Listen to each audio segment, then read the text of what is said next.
welcome back to Left 4 Dead Garage. Got some parts ordered for Pinky here, so I'm going to jump on something small. Hopefully it's small, won't take that long. Hopefully, probably just jinx myself, but I'm kind of overdue on doing a update on this truck anyway. So while it's here for a little transmission cross member, let's do a quick walk around, and I'll show you where Chris's truck is at currently. Still planning on, this truck is supposed to be his power tour ride. It is March 2nd or 3rd now, June 9th or 10th, whenever we're leaving. It's going to get here quick. So before this camera dies, let's take a quick look, and I'll walk you through what's been done so far. So the last video, it was not sitting on these US Mag Desperados, so it's got 20s in the front, 22s in the back. You can see how low it's going to sit. This was the last thing I done to it. I did a POL brake master and all, and it's got pedal assembly, which is a very nice kit. It bolts in right there. He's got the start of his Rebel wiring harness. That's a pretty nice kit. Steering wheel and steering column was got from the auto fair last year. It's got the Dakota digital gauges in it. Works real well. New stainless on the dash. Kill mat looks good. Carpet. Did a pretty good job with the spray bomb paint job. All new glass. Obviously the doors aren't on it. But there's a fresh 5.3. It is board, I think it's board 60 over something. So it's a 5.7 now. Iron block LS1, I guess what they call it. Holly intake. Stealth sniper, Terminator sniper. No, stealth Terminator. Holly EFI. What else? Got fuel tank in, pumps in, back bumpers on, tail lights. I wish I'd done this in the daylight. But yeah, looks pretty good. It's definitely moving along. All the brake systems plumbed, and it's got fluid in it. He ended up having to pull the motor back out, and he had to run these setback plates right here. I think it's set back 5 inches. It was entirely too far forward, and that's about as far back as he could get it, as you can see right there. But yeah, so it's here for a transmission cross member. We tried to come up with something between my house and his house a couple of times, and it didn't work out. So I told him I had a little time that I could jump on it right quick, because it needs to go back to him ASAP. Since I kind of got a pause on that thing just for a second, just because we're waiting on, well, I got to get our wiring harness, and auto fairs this weekend, so I'm going to hopefully maybe find a deal on a harness this weekend, and got to get that rear end over to a guy across town. But yeah, I was going to jump on this right quick. So let me get it in the air. We'll get underneath it and see if we can come up with something. Competition Products, your source for hardcore engine parts for street, strip, and oval track. Our free catalog is packed with hundreds of product lines from the best-known manufacturers in the performance industry. Lowest prices guaranteed. Free shipping and handling on all orders over $149 in the continental U.S. Need expert advice? Our knowledgeable staff is just a phone call away. Competition Product, race parts sold by racers since 1970. All right, next day, obviously. Find a flashlight. Let's take a ride under this thing, see what we're working with. Kind of already eyeballed it, maybe sort of kind of got a game plan, and see if we can come up with something.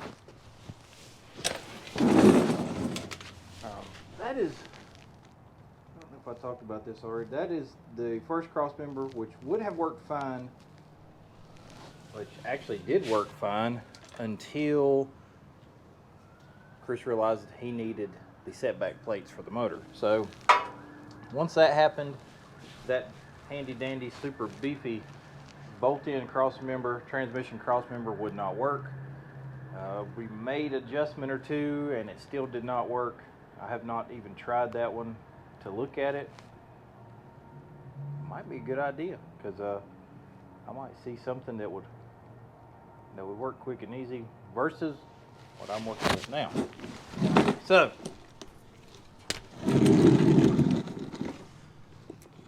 what we need is looking like to cut this tube in here down to 34 inches. Too bad I've already welded these on. It would not work.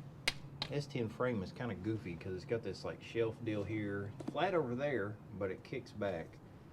The 60E happens to have two positions for a transmission mount, which if I use the rear one, it gets me back here in this more straight portion of the frame. So my idea is to plate it, cut this guy down, which is going to be a kind of a pain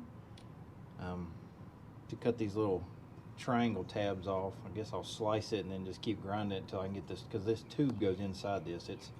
I even welded it on this side. So maybe I got a little carried away before we nailed down the plan here, but actually I don't even think I've seen this tubular cross member until he brought it to me. So I didn't see it under the truck. I didn't think to ride over there and look, but like I said, it's kind of hard for me anyway to do this sort of thing, and in two places. I'm not a fabricator, not a welder, and it's even harder for me to do it in two places. So I got a stack of these things. It's just some looks like some just flat stock. I didn't even measure it. It's probably 3 inches by, I'm not sure what, but I figured trim those to length and weld those there, and then we can bolt this to that, and everything will be happy. As long as those bolt holes don't interfere with this stamped part of this frame rail. Probably see it better now. So my luck, it'll probably want to land on that angle, and then drill want to walk, and you ain't gonna be able to put a bolt in it. So I guess we'll have to take a look at that, and then I'm gonna take a look at that guy right over there. Take a look at that thing too, and see if I can come up with something easier. But let me get sorted out and I'll get back with you. All right, before I get too ahead of myself and I'm like, ta-da, this is the garbage I created. I broke out the antique artifact chop saw that is dreadfully slow. I don't know if the blade's glazed or what, but I'm not sure you cut a candle in half of that thing in under a minute. So, but it is old. I'm talking 30 plus years old, so I'm pretty sure the horsepower rating is drastically reduced at this point. So I was going to grind the weld off both sides of that and get that tubing out of there, but I felt like it would probably be better if I just attempted to make my own. So what I'm gonna try to do is take a 1 3/4 hole saw and go through this, but first I'm going to cut it out and then make another one right here, and then we'll go through. We'll use this one to drill the holes, and then flap wheel a shape that they both match, and then I guess I'll at least drill through both at the same time with a 1/4 inch drill, and then hole saw them individually, because that'd be a 1/2 inch. It comes out to a 1/2 inch, and I don't know if I got a hole saw that'll withstand that much of abuse anymore. But yeah, that's where I'm at. Let me try to get this cut out. Alright, this is about as good as I can come up with as far as new flanges or whatnot. I still gotta clean them up some more, but they do fit the tubing like so. So got that part done. I'm gonna take these 2 plates and put those on the frame rails, and then I'll drill those for these, and hopefully we'll have a transmission cross member. So let me get this cleaned up. Alrighty, this is where we're at. I kinda don't really like it, but that's about as good as I can get it. I mean, I'm sure somebody else can do it a whole hell of a lot better than me, but this is what we're working with. That nut is pretty close to the top of the rail. I can't really, I mean, the motor is set at 3 degrees down, so I mean, that's as good as that's gonna get.